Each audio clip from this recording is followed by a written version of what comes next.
शक्तिमान। हम भी चले तुम भी चलो, चलता रहे कारवां, वो जिंदगी हर खुशनुमा, सुखमय बने सारा जहां, सारा जहां, सारा जहां। We are the wings of Brahma Kumaris. We are the wings of Brahma Kumaris. We are the wings of Brahma Kumaris. नमस्कार, ओम शांति। विंग्स ऑफ ब्रह्मा कुमारीज के इस एपिसोड में एक बार फिर से आपका हार्दिक स्वागत है। दर्शकों, पिछली बार हमने बात की थी प्रकृति के बारे में, पुरुष के बारे में। कहते हैं कि ये प्रकृति और पुरुष का खेल है और दोनों का आपस में बहुत गहरा संबंध है, लेकिन कहीं ना कहीं ये संबंध टूट चुका है और आज समय आ चुका है कि उस संबंध को एक बार फिर से जोड़ा जाए और उसको एक बेहतर मजबूत बनाया जाए। इसी विषय पर चर्चा करने के लिए हमारे बीच में मौजूद हैं हमारे खास मेहमान, हमारे आदरणीय भ्राता मोहन सिंगल जी। आप scientist and engineers wing of Brahma Kumaris के नेशनल कोऑर्डिनेटर हैं। आपका स्टूडियो में पधारने के लिए मैं तहे दिल से स्वागत करती हूँ। बहुत बहुत धन्यवाद। तो जैसे कि पिछले एपिसोड में हमने चर्चा की थी प्रकृति के बारे में, कैसे कैसे रिसोर्सेज हैं वो कम होते जा रहे हैं, कैसे कैसे उनमें डिसहार्मनी आ चुकी है, और हमने डिजास्टर्स की भी बात की थी। फ्लड्स बढ़ रहे हैं जो पहले कभी इतना नहीं होता था, सुनामी आती है, साइक्लोन्स हैं, अर्थक्वेक्स हैं। हम हिस्ट्री भी देखते हैं, पहले इनका रेशियो इतना नहीं था, लेकिन अब इतना फ्रीक्वेंट हो गया है ये। हर दूसरे दिन हम सुनते हैं कि आज उस कंट्री में ऐसा हो गया, आज उस कंट्री में ऐसा नेचुरल डिजास्टर हो गया, प्राकृतिक आपदाएं आ गई। तो क्या कारण है कि डे बाय डे ये रेशियो इंक्रीज कर रही है? जैसा कि पिछले एपिसोड में भी डिस्कशन कुछ हुआ था कि ह्यूमन नेचर, मानव प्रकृति का और बाहर की प्रकृति, इन दोनों का आपस में बहुत गहरा संबंध है। तो जैसे जैसे समाज आगे बढ़ता जा रहा है, फिजिकल सेंस में डेवलपमेंट होती जा रही हैं, देखा गया है कि आंतरिक जो उसके गुण हैं, आंतरिक शक्तियाँ, उनका ह्रास होता जा रहा है, कम होती जा रही हैं। दोनों मैच नहीं कर पा रहे हैं। तो एक तो इसका मुख्य कारण ये है कि हर चीज़ की जड़ जो है वो मनुष्य के आंतरिक इंटरनल वीकनेस या 5 विकार ये है जी। इसका ये मतलब नहीं बाहरी कारण नहीं है, बाहरी कारण तो है ही। और जो हम सब जानते हैं, जितने भी ग्लोबल वार्मिंग है, क्लाइमेट चेंज है, ओजोन लेयर डिप्लीशन है, आदि आदि, वो तो कारण मेन है ही है। लेकिन उनकी जड़ के अंदर वास्तव में मनुष्य की ये आंतरिक काम, क्रोध, लोभ, मोह, अहंकार, ईर्ष्या, द्वेष, घृणा की भावना। मुझे याद आ रहा है एक बात कि हमारा जब ये पर्यावरण जागृति अभियान निकाल रहे थे हम लोग भोपाल से चेन्नई तक जी, तो कुछ जगह हमें इंडस्ट्रियलिस्ट वो मिले जिनकी अपनी इंडस्ट्रीज जो रन कर रहे थे। तो हम लोगों ने जब पूछा तो उन्होंने कहा, भाई अगर आप ऑफ द मार्क कहें बात, ये मैं 92 आदि की बात बता रहा हूँ, 92, 95 तक की, तो हमारे ये सीवेज ट्रीटमेंट प्लांट्स तो हैं, लेकिन हम उन्हें रन नहीं करते रेगुलर वे में। क्यों?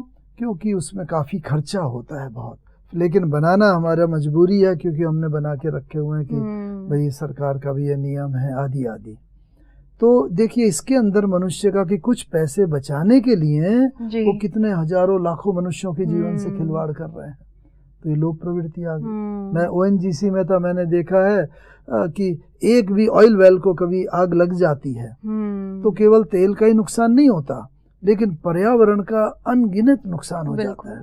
और जो समुद्र में से हम तेल निकालते हैं, और कहीं भी 2 कंट्रीज का जब भी झगड़ा होता है, मुझे याद आ रहा है इराक का, कुवैत का, जब फर्स्ट वार हुई थी तो उसमें इराक ने कुवैत के कुछ तेल के कुओं को नष्ट किया। उस समय ऐसा देखने में आता था कि दोपहर के 12 बजे अंधेरा होता था, बिल्कुल मिडनाइट जैसा होता था। इतना तेल कुएं से धुआं निकला कि चारों तरफ हो रहा। लेकिन उससे ज्यादा नुकसान किया, समुद्र के ऊपर जो तेल वो फैल गया, उसमें हजारों लाखों जो समुद्री जीव थे उनका जीवन नष्ट हो गया। तो देखिए ये भी प्रवृत्ति, ईगो, मेरा राज्य उसके ऊपर। बिल्कुल। आपस मेरी की बात वो जो माने। इविल्स हैं हाँ वो उसकी वजह से हमने नेचर को भी स्पॉइल कर दिया। बिल्कुल, लेकिन इसकी रूट में यही है कि मैं बड़ा देश हूँ, इराक पावरफुल, वह छोटा है, उसे मेरी बात माननी चाहिए, वो आ गया। तो अब देखा जाए तो बाहर के कॉज हम जनरेट करते हैं, लेकिन ये मनुष्य का मेंटल पॉल्यूशन है, बिल्कुल मानसिक प्रदूषण। और इस कारण से ही, और इसलिए भारतीय संस्कृति ने बड़े अच्छे 2 सिद्धांत दिए हैं शुरू से ही। एक है जियो और जीने दो, लिव एंड लेट लिव, बिल्कुल है, और ये सभी के लिए वैलिड है, हमारे परिवार में भी और बाहरी देश में भी, समाज में भी। परिवार में अक्सर सास बहू का या भाई भाई का या बाप बेटे का झगड़ा सुनने में आता है। क्यों? क्योंकि हम चाहते हैं वो मेरी बात माने, मैं अनुभवी हूँ, बड़ा हूँ, मेरी बात वो सुने जी। तो जहाँ ये फैक्टर आ गया, जियो और जीनो दो का सिद्धांत चला गया। तो इस कारण से देखा जाए ये एक सिविलियन सिद्धांत है, जियो और जीने दो, और एक सिद्धांत है survival of the fittest, fittest को ही जीने का अधिकार है। तो ये तो एक्चुअली देखा जाए तो जंगल रूल है, क्योंकि जंगल में ना बड़ा जानवर छोटे जानवर को खा लेगा, छोटा उससे छोटे को, ये, और शेर जैसे जंगल का उसे ही जीने का अधिकार है। तो हम चाहते हैं कि जैसे जंगल रूल की स्थापना इनडायरेक्टली चाहते नहीं है, लेकिन वो कर रहे हैं सर्वाइवल ऑफ द फिटेस्ट। हाँ, किसी जगह अच्छा इंडस्ट्रीज में जहाँ क्वालिटी कंट्रोल वगैरह है, फिटेस्ट जो ज़्यादा क्वालिटी, लेकिन ये हम सब की नेचर में आ गया। तो फैमिली में भी सर्वाइवल ऑफ द फिटेस्ट का सिद्धांत है अगर, तो जिसका वर्चस्व है वही रूल करेगा, वही राजा है। हाँ, इसी तरह समाज में भी।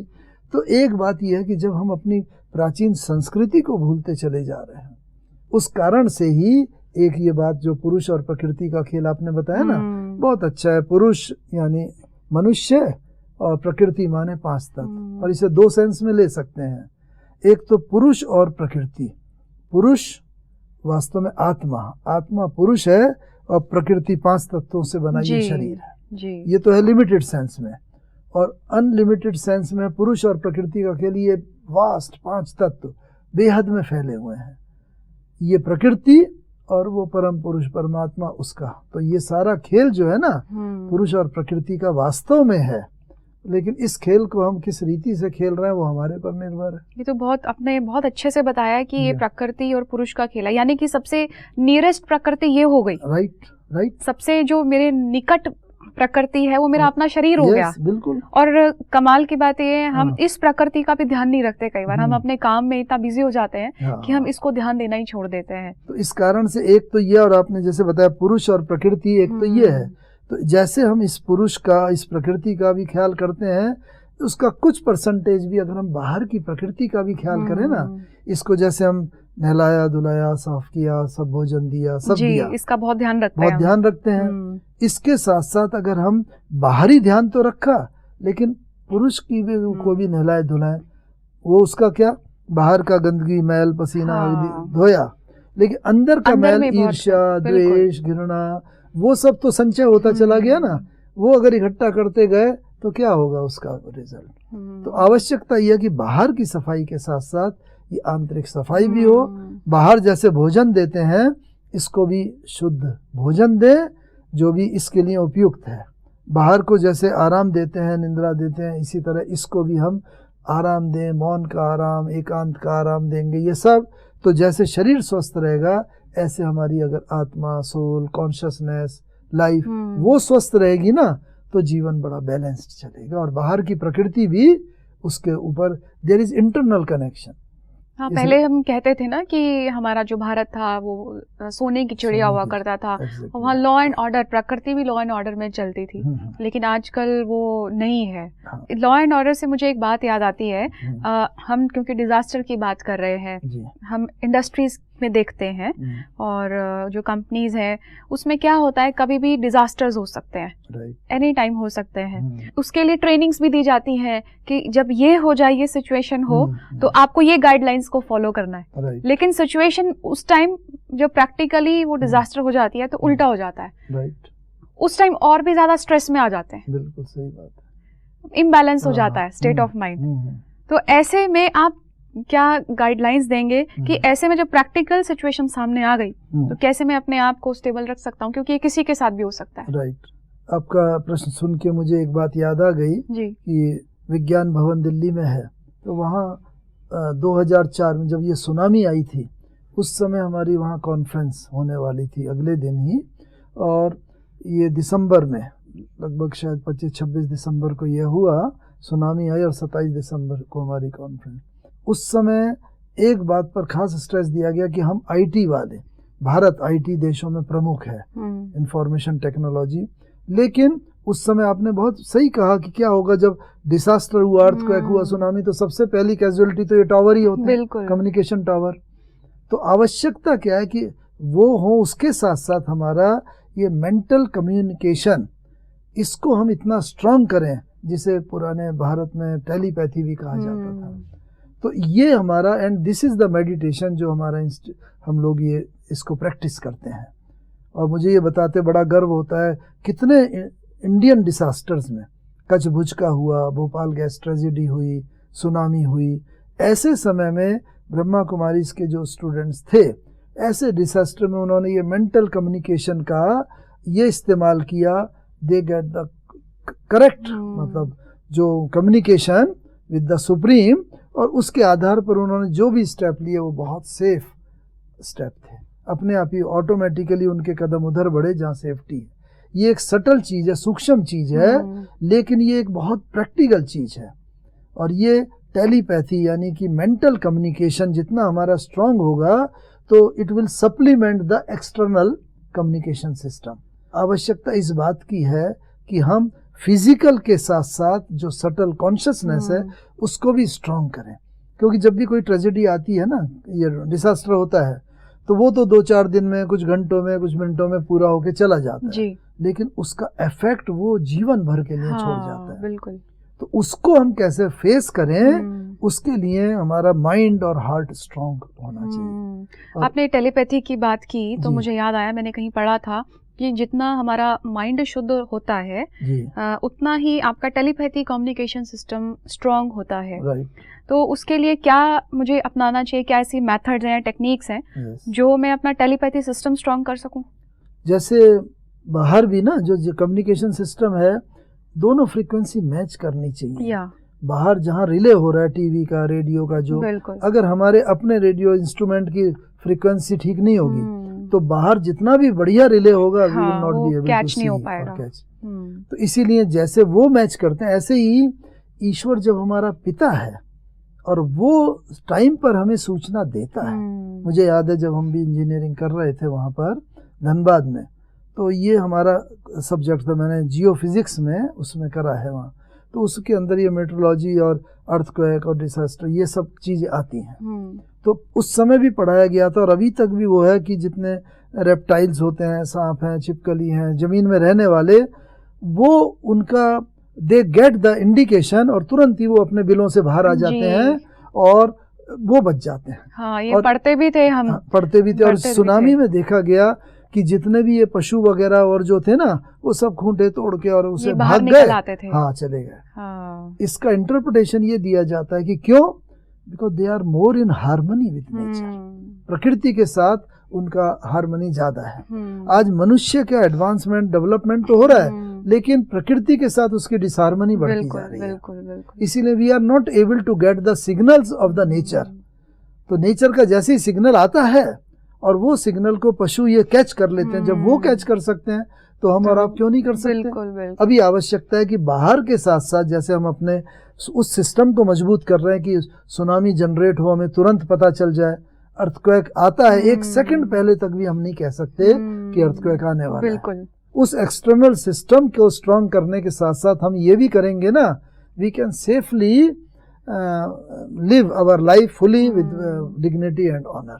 डिसास्टर आएगी, हम उसको फेस ऐसा कर सकेंगे कि कम से कम हमारी casualty, of course physical sense में तो ये हुआ है, आज डेवलप्ड नेशंस में कोई डिसास्टर होती है तो वहाँ देखिए कि मटेरियल नुकसान पर तो वो कंट्रोल नहीं कर सकते, लेकिन ह्यूमन लॉसेस पर काफ़ी हद तक कंट्रोल है, because they get the warning systems काफ़ी स्ट्रांग है।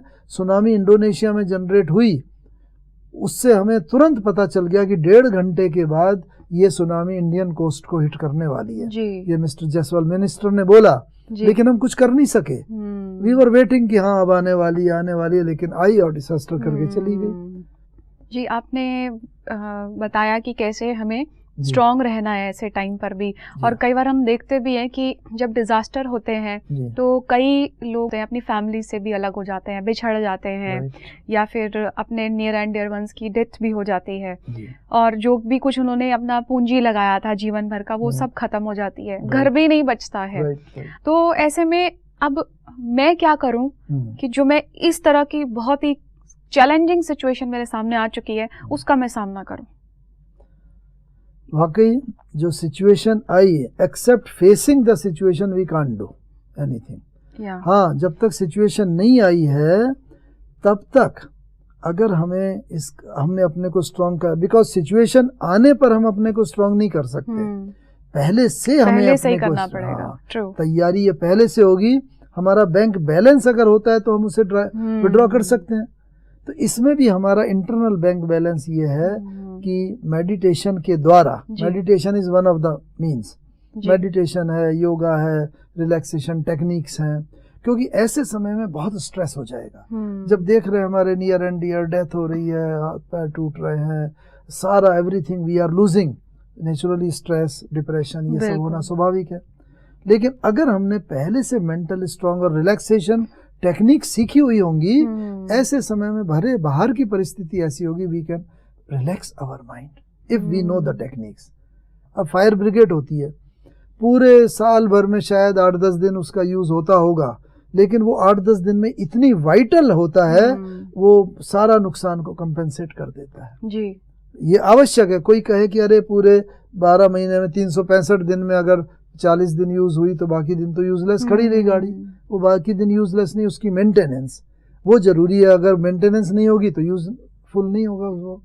ऐसे ही ये डिसास्टर जब आ ही रही हैं और हम जान रहे हैं कि ये नेचुरली ये बढ़ती जाएंगी, तो बेस्ट मीन्स तो एक ये है कि एक तो फिजिकल एस्पेक्ट कि वार्निंग सिस्टम हमारे मजबूत हों, उन सबको हम करें, लेकिन साथ साथ हमारे ये इंटरनल सिस्टम भी ना, इनको भी हम स्ट्रॉन्ग बनाएं। मतलब पहले से ही स्ट्रॉन्ग बनाना पहले चाहिए से, जिससे उस वक्त हम उसे यूटिलाइज कर सकें।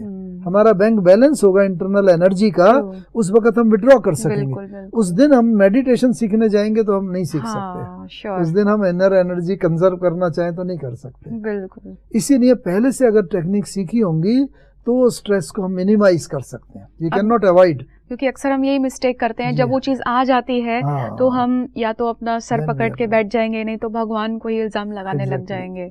तो कहीं ना कहीं इसमें मेरे को विल पावर डेवलप करने की जरूरत है। विल पावर भी डेवलप करने की जरूरत है, और थोड़ा इसमें स्पिरिचुअलिटी बहुत हेल्प करती है। क्योंकि जब कॉन्शियसनेस होती है ना, तो हमने मानो अपने किसी नियर एंड डियर को लूज कर दिया, मृत्यु हो गई उसकी। लेकिन हमारी संस्कृति ये सिखाती है, बहुत देश विश्व के धर्मों की, कि आत्मा जो है वो अजर अमर अविनाशी है मानो। तो ये चीज हमें हेल्पफुल होती है। बाकी नो डाउट शरीर गया तो वो तो सब कुछ गया, लेकिन जब हम समझते हैं कि एक्चुअली वो आत्मा तो अजर अमर अविनाशी है, तो उसकी फीलिंग को हम सटली महसूस करते हैं। तो शरीर तो चला गया, जला दिया, सब कर दिया संस्कार, लेकिन उसकी सटल प्रेजेंस, उसका यादें, उसकी वो चीज हमें एक बहुत बड़ा सोर्स ऑफ स्ट्रेंथ का कारण बन जाती है। लेकिन उसको लेना आना चाहिए, and that comes by meditation. कि मेडिटेशन के द्वारा हम कैसे सुप्रीम से भी एनर्जी लेते हैं और हम अपना कम्युनिकेशन किसी के साथ स्थापन कर सकते हैं। Mental communication, whether that person is here or gone, we can have communication with that one. लेकिन कई बार क्या होता है कि हम अक्सर छोटी छोटी बातों में बहुत उलझ जाते हैं। हम कोई भी घर में भी बात आ गई, घर में भी डिजास्टर हो सकती है, तो छोटी छोटी बातों में हम इतना उलझ जाते हैं, अपना इतना हम टाइम वेस्ट करते हैं, तो हम बड़ी बातों को कैसे हैंडल कर पाएंगे? आपने जैसे बताया कि इंटरनली मेरे को बहुत ज्यादा स्ट्रांग बनने की जरूरत है, मेडिटेशन टेक्निक सीखने की जरूरत है। मैं आपसे यही जानना चाहूंगी कि क्या इंटरनल सपोर्ट सिस्टम की जैसे हमने बात की, उसमें कौन सी बातें बहुत इंपॉर्टेंट हैं other than will power, meditation के अलावा ऐसी और कौन सी बातें आवश्यक हैं जिसकी वजह से ऐसे कुछ भी आपदाएं मेरे जीवन में अगर आए तो मैं उनका मुकाबला कर सकूं? एक तो ह्यूमन नेचर ये होती है कि भाई कोई भी प्रॉब्लम अगर होती है तो उसका ब्लेम हम दूसरे पर रखते हैं, अपने पर नहीं। है ना, एक ह्यूमन नेचर है। तो इसको देखने की बड़ी जरूरत है। मुझे एक गालिब का शेर याद आ रहा है, इसमें है शेर कि जिंदगी भर गालिब एक ही भूल करते रहे, धूल चेहरे पर थी आईना साफ करते रहे। बिल्कुल, आजकल यही करते हैं। हाँ, तो actually problem is with us, लेकिन हम उसका ब्लेम दूसरे पर रख देते हैं। तो पहले हमें ये भी देखना है, कोई भी प्रॉब्लम अगर होती है तो वो प्रॉब्लम का कहीं ना कहीं कारण मैं हूँ, क्योंकि प्रॉब्लम एक ही प्रॉब्लम 4 आदमियों के सामने आई, लेकिन चारों का रिएक्शन डिफरेंट होता है। तो हमारा रिएक्शन क्या है वो हम पर निर्भर करता है। प्रॉब्लम हमारे हाथ में नहीं है, जो भी एक्शन है कहीं से भी आ रहा है, that is not in our hand, but reaction is in our hand. एक तो हम ये देखें कि हमारा रिएक्शन कैसा है, वो हमारे हाथ में है। तो एक तो ये बात पर हम ध्यान दें कि हमें इमीडिएटली रिएक्ट नहीं करना है, उसको थोड़ा सा टाइम देख के सोच करके एंड देन रिएक्ट। एक तो ये है, उसमें क्या सोचने का मनुष्य को काफ़ी मार्जिन मिल जाता है। अगर करने के बाद मनुष्य सोचता है तो फिलोसफिकली कहते हैं कि वो पश्चाताप का स्वरूप होता है। मोस्ट ऑफ द क्राइम्स जो हैं, चाहे निर्भया कांड हो, चाहे दूसरे जेल्स में, हम लोगों जेल्स में जाने का भी वहाँ एजुकेशन देने का मौका मिलता है। इतने बड़े बड़े हाईली एजुकेटेड लोग भी जेल में होते हैं। क्यों? कहते हैं बहुत बढ़िया उनका रिकॉर्ड होता है, but heat of the moment में उन्होंने एक क्राइम कर दिया और जिसकी सजा जिंदगी भर भुगती। तो वो आवश्यकता एक तो यह कि हिट ऑफ द मोमेंट में ना कैसे हम अपने को, और इसके लिए सबसे बढ़िया यही है कि जब भी कोई अगर बात आए ऐसे, उस वक्त don't take action, just withdraw. एक तो ये बात है, हम ये करते हैं। दूसरी बात, हमारे इंडियन सिस्टम में भी ये है कि हम बच्चे का कुछ मतलब एजुकेशन इस तरीके से करते हैं कि वो ब्लेम बचपन से दूसरे पर करता है जी। छोटा बच्चा होता है ना, आपने देखा होगा माता क्या करती है, बच्चा जरा थोड़ा खड़ा होना सीखा, खुश होते हैं पेरेंट, थोड़ा एक कदम बढ़ाया खुश होते हैं, गिर गया थोड़ा अरे अरे मत देते हैं, खड़ा होके चलता है। सपोज ऐसे कर रहा है वो, कभी बाई चांस थोड़ा तेजी से गिर गया, दीवार से टकरा गया तो दीवार को पीटेंगे। हाँ, दीवार को मारते हैं। बच्चे को हमने ये ट्यून कर दिया, उसके माइंड में ये डाल दिया कि यू आर नेवर रॉन्ग, ये दीवार गलत है। अरे दीवार तो अपनी जगह ही खड़ी है। तो बचपन से जो उसको सिग्नल दे दिया वो लाइफ लॉन्ग उसके साथ चला जाता है। तो आज आवश्यकता ये है कि नहीं, I am responsible for my all the ills and everything. तो ये ब्लेम गेम जो है ना, इससे अगर हम काफ़ी हद तक बच जाते हैं तो, और इसी को स्पिरिचुअल भाषा में कई बार हमारा इस संस्था में कहते हैं कि हमारी दूर की दृष्टि पावरफुल है और पास की दृष्टि कमजोर है। जैसे चश्मा होता है ना जी, तो चश्मे में पास का और दूर का होता है, तो हमें दूसरे की कमी कमजोरियां वो सब दिख जाती हैं, अपनी नहीं। इसीलिए हम मेडिटेशन टेक्निक में गो इनसाइड, जब हम अंदर जाते हैं अपने, तो हमें अपनी कमी भी पता चलती है, फिर उसको भरने का प्रयत्न, कमी को निकालने का प्रयत्न करते हैं। तो एक आवश्यकता ये है। और दूसरी जो मैंने बताई वसुधैव कुटुंबकम की बात जो है ना, तो उस वसुधा में ये पशु प्रकृति और ये सब चीज़ आ गए, तो सबके प्रति जैसी हमारी फीलिंग और वो होगी, वैसा ही हमारा व्यवहार होगा। और मनुष्य जैसा सोचता है वैसा उसकी वाणी में भी आता है, वैसा फिर कर्म में आता है। लेकिन हम कर्मों की तरफ तो ध्यान देते हैं, मन की तरफ ध्यान नहीं देते। इसलिए हमारी भारतीय संस्कृति में एक बहुत अच्छी बात कही गई है, सारी चीज मन को, कि मन के हारे हार है, मन के जीते जीत। तो अगर हम ये इंटरनली मन को अगर हमने थोड़ा सा कंट्रोल करना सीख लिया, इट इज नॉट डिफिकल्ट, बहुत आसान है, मन बच्चे की तरह है बस। लेकिन हम मन का दमन करते हैं ना, क्यों आ रहा है संकल्प, ये नहीं आना चाहिए, नहीं आना चाहिए, वो ज्यादा आता है जी। मन को हम बस डाइवर्जन देते हैं। व्हाट इज रिक्वायर्ड, मन का काम ही है सोचना। अब जैसे श्वास प्रक्रिया है, अपने आप चल रही है बिना नॉलेज, पलक झपक रहे हैं, अपने आप ही हो रहा है, सब कुछ, नाड़ी अपने आप चल रही है। ऐसी मन का काम भी है सोचना, नेचुरल एक्शन। हाँ, उसको हम रोक नहीं सकते, लेकिन उसकी डायरेक्शन ऑफ थिंकिंग बदल सकते हैं। उससे क्या होगा कि थोड़ी सी आपने डायरेक्शन बदल दी ना, बस बच्चा छोटा होता है, मानो खेल रहा है, चाकू से खेल रहा है, हम जानते हैं चाकू से खेलेगा कट जाएगा, नुकसान हो जाएगा। तो आपने खाली खिलौना ले लिया, चाकू रोने लगेगा, लेकिन आपने चाकू लेके दूसरा खिलौना दे दिया, खेलने लगेगा। ऐसे ही हम क्या करते हैं, हम निगेटिवली अप्रोच करते हैं ना, उनको ये नहीं आए, ये क्यों आ रहा है, क्रोध क्यों आ रहा है, नहीं आना चाहिए, ये नहीं होना चाहिए वो, लेकिन हम सब्स्टिट्यूट उसको नहीं देते हैं। तो आवश्यकता यह कि ये हम ना करें, अगर घर में अंधेरा रात हुई तो हम अंधेरे को नहीं निकालते, लाइट स्विच जला ऑन लेते कर हैं। दिया, प्रकाश आया, रात चला गया। ऐसे ही हम उसको बस खिलौना एक्सचेंज कर दें, अपने आप ही ये खत्म हो जाए। तो मन का भी यही है कि हम इसको स्ट्रेंथन कर देंगे तो बाहर का भी डिजास्टर जी। और हमारा फैमिली डिजास्टर। हम्म, आवश्यकता यही है कि अगर हम थोड़ा सा दूसरे को रिस्पेक्ट, रिगार्ड, दूसरे की बात को सुन लेते हैं, half of the problem is solve. लेकिन True. अक्सर आप देखिए जहाँ भी टेंशन होता है, दोनों चिक चिक के अपनी बात वो बोलते हैं, अपने कोई किसी राइट को साबित करते हैं। राइट। तो इस कारण से जब सुनना ही नहीं चाहते तो प्रॉब्लम सॉल्विंग भी कहाँ होगा। आपने कहा भी था हार मान ली। हार मान ली। जी बिल्कुल। हाँ तो हाँ, आज की जो हमारी डिस्कशन है इतनी बेहतरीन हुई है, बहुत जी। इतनी अच्छी रही कि आपने उन एक्सपेक्ट्स को टच किया, उन गहराइयों को टच किया जो शायद हम कभी जानते भी नहीं थे। मुझे बहुत खुशी हो रही है कि आपने इतनी डेप्थ में बताया हमको कि कैसे लॉ ऑफ कर्मा जुड़ा हुआ है इसमें, जो डिज़ास्टर है, और क्या कोरिलेशन है नेचर और ह्यूमन बीइंग के बीच में। तो इतनी सारी वैल्यूएबल इंफॉर्मेशन शेयर करने के लिए आपका बहुत बहुत हार्दिक धन्यवाद। आपका भी बहुत शुक्रिया। तो इस एपिसोड को हम यहीं समाप्त करते हैं। अगले एपिसोड में फिर से हम कोई ना कोई टॉपिक पर डिस्कशन करेंगे। तब तक के लिए दीजिए हमें इजाज़त। नमस्कार। Om Shanti. We are the wings of Brahma Kumaris. We are the wings of Brahma